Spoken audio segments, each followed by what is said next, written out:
All right, let's get into the international panel. As I said before the break, a majority of Americans, I think that President Joe Biden is not in control of his own administration. It's a bombshell poll. The survey from the Trafalgar Group, one of the only pollsters to correctly predict Donald Trump's election win back in 2016, shows that 57% of Americans do not think Joe Biden is fully executing the duties of his office. Just 36% think he's leading his own policy agenda.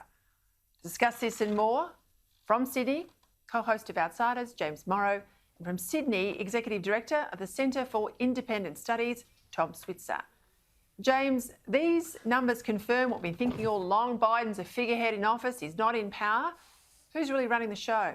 Well, that's a really great question, Pete, and I think the American people, and in fact, I think everybody around the world would like to know the answer to that question. I have a suspicion that it feels like a sort of a late Byzantine kind of court situation there, where you have lots of different factions at play, all trying to have control of the agenda. So you would have absolutely an Obama faction, that wants Biden's administration to essentially be their third term.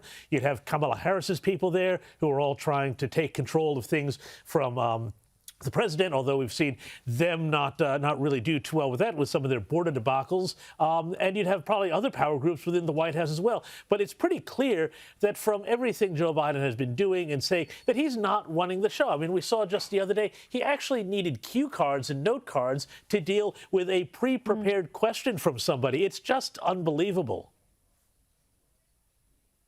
Tom, I've got to say, the pollster here is reputable. Those numbers are high. It's a majority of Americans. I mean, I've worked in government. I'm not anti-Biden because I don't like the Democrats. I've watched him closely, as I'm sure you have. He doesn't look compos mentis. Honestly, doesn't look compos mentis. What's your assessment? Well, you have to remember he did campaign as a mainstream centre-left Democrat.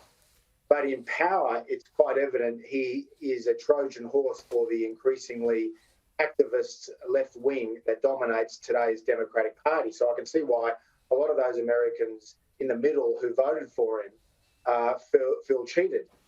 On the other hand, you have to remember America is consumed by deep divisions, toxic polarisation, self-doubt, and there's a widespread sense that things are badly off track. If you look at all the available public opinion polling, it shows that trust in American institutions has fallen. This goes beyond left and right, goes beyond Trump and Biden.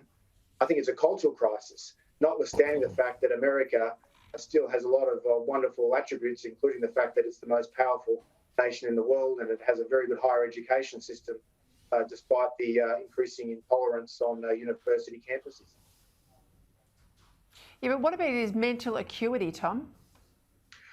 Well, look, the same thing was said about Ronald Reagan many times, but Biden's a lot older than Reagan was. I mean, Reagan was elected when he was 69. Biden is in his late 70s. And he's not really as sharp and sound as you'd want in a commander-in-chief, but I don't think we need to press the panic button quite yet.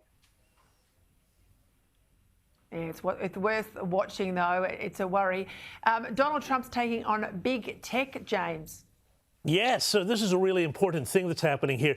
Now, Donald Trump, we don't know what he's going to do about the next presidential election, but he quite clearly wants to get back at big tech. This is a big problem for Republicans, who many mainstream ones weren't considered to be strong enough in their fight against big tech when he was there in office. But I'll tell you what, the American people are on his side. And if I can, read you a few numbers from a poll that's just come out, Rasmussen, 47% of American voters think that big tech actively supported Joe Biden.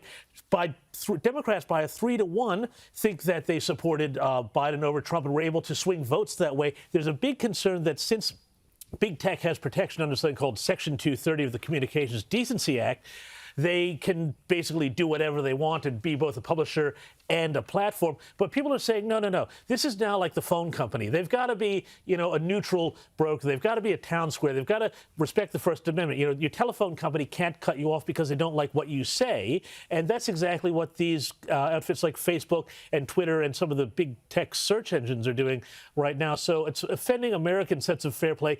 Trump is on a winner with this campaign. I don't know about in the courts, but certainly politically. Yes, and remember, Trump's removal from social media was quite unprecedented. And it's just going to backfire, as James has just said, because it'll just cause more Republican voters and politicians to rally around Trump. Tom, you know the region well. Japan's come out and pledged that it'll join the US if needed, if it gets to that point, to defend Taiwan in the event of a Chinese invasion. This is a big deal. Well, it is indeed. And Japan coming out so strongly in favour of Taiwan is very revealing. I mean, it's a reminder that the Australian anxiety, and despite what you hear from the critics, it's not hysteria or panicking. It's a genuine anxiety about China. This is widely held around the region. Kevin Rudd, among other critics of Canberra's China policy, he always says in the past year that Australia should be more like Japan, more nuanced and tone down the bombast and rebuild trust with the Chinese Communist Party and hedge between Washington and Beijing. Well, the critics are wrong. Japan sounds more hawkish on China than Australia.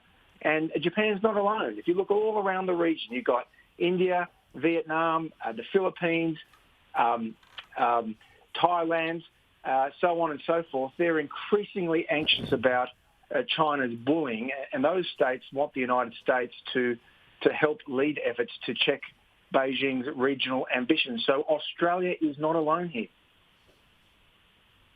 James, just quickly, I've been playing some images tonight out of Britain. They haven't even got to Freedom Day. They're a lot freer than you guys are tonight are in Sydney. They've also got a benefit for vaccination. I mean, they're saying if you're vaccinated, you're not going to have to self-isolate. You're not going to have to do quarantine. I think if you want to drive vaccination in Australia, that's what has to be on the table, isn't it? Well, that's exactly right, Peter. You know, I've had both of my Pfizer jabs, and I am subject to every single restriction here in Sydney that everybody else is. You know, I think we've got this variant of COVID here. I call it the Australian variant. You don't get COVID. It still makes you miserable, and the vaccine doesn't actually do anything to fight it. James Morrow, what a lovely note to end the night on. That is very, very astute. James Morrow, Tom Switzer, thank you for your time.